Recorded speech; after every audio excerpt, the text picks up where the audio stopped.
guddiga qandaraasyada qaranka Soomaaliland ayaa shaaciyay shirkadaha ku guuleystay mashaariicdii ugu ballaadhnaa oo ay tiradoodu gaadhayso 20 mashruuc iyadoo ay soo xareysteen mashaariicda kala duwan in ka badan 250 shirkadood waxaana madashii lagu shaacinayay mashaariicdan iyo shirkadaha ku guuleystay goobjoog ku ah gudoomiyaha guddiga qandaraasyada qaranka Soomaaliland Nuux Maxamed Xuseen uu heliyay agaasimaha guddiga qandaraasyada iyo xubnaha kale ee guddigaasi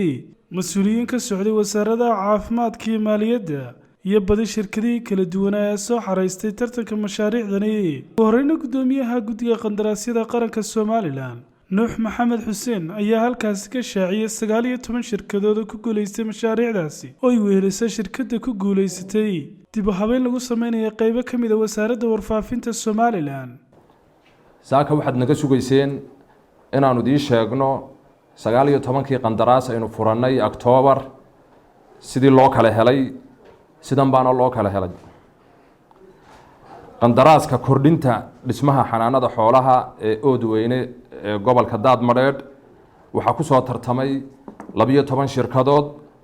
waxa ku guuleystay Saudi Construction Company qandaraaska kordhinta dhismaha xanaanada xoolaha ee degmada Duruqsi waxa ku soo tartamay 9 shirkadood waxa ku guuleystay Qasri Construction Company qandaraaska dhismaha xanaanada xoolaha ee Khaatumo ee gobolka Daadmareed waxa ku soo tartamay 7 shirkadood waxa ku guuleystay Libaax Construction Company qandaraaska dhismaha customka Gambara ee gobolka Sool waxa ku soo tartamay 7 shirkadood waxa ku guuleystay Jiidali Construction Company qandaraaska xafiiska shaqaalaha customka Madaarka Ceerigaabo ee gobolka Sanaag waxa ku soo tartamay 15 shirkadood waxa ku guuleystay Billar Construction Company qandaraaska xafiiska customka Shalcow ee gobolka Sanaag waxa ku soo tartamay 6 shirkadood waxa ku guuleystay Shalcow Construction Company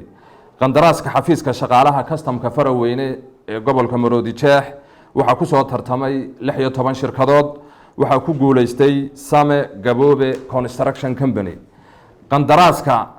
gaadiidka loo doonayo wasaaradda horumarinta caafimaadka ee isbitaalada Maandhaye ee gobolada dalka waxa ku soo tartamay 3 muwaadin waxa ku guuleystay Cabdi Jaamac waa 7 minibus iyo 2 laangurusal oo 1994 ah qandaraaska biriishka gobolka Gabiley laga dhisayo magaalo madaxda Gabiley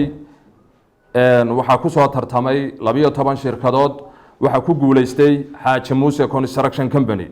qandaraaska dhismaha lagu kordhinayo xarunta wasaaradda ganacsiga warshadaha iyo dalxiiska waxa ku soo tartamay 23 shirkadood waxa ku guuleystay Saacda Construction Company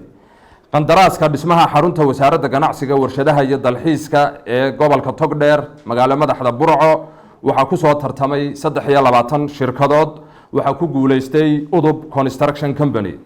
qandaraaska dhismaha xarunta wasaaradda ganacsiga warshadaha iyo dalxiiska ee Boorame gobolka Awdal waxa ku soo tartamay 25 shirkadood waxa ku guuleystay Cawaale Construction Company qandaraaska dhismaha xarunta wasaaradda ganacsiga warshadaha iyo dalxiiska ee Belegobadle gobolka Hawd waxa ku soo tartamay 17 shirkadood waxa ku guuleystay Al Sharaf Construction Company qandaraaska dhismaha xarunta wasaaradda ganacsiga warshadaha iyo dalxiiska ee Kalabayd gobolka Gabiley waxa ku soo tartamay 14 shirkadood waxa ku guuleystay Dis Construction Company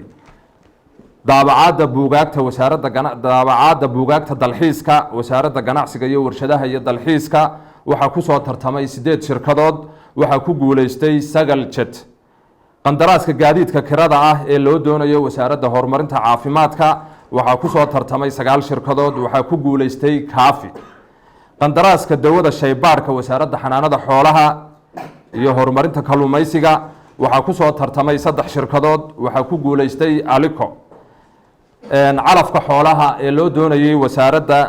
xanaanada xoolaha iyo horumarinta kalluumaysiga waxa ku soo tartamay 2 shirkadood waxa ku guuleystay Meegaag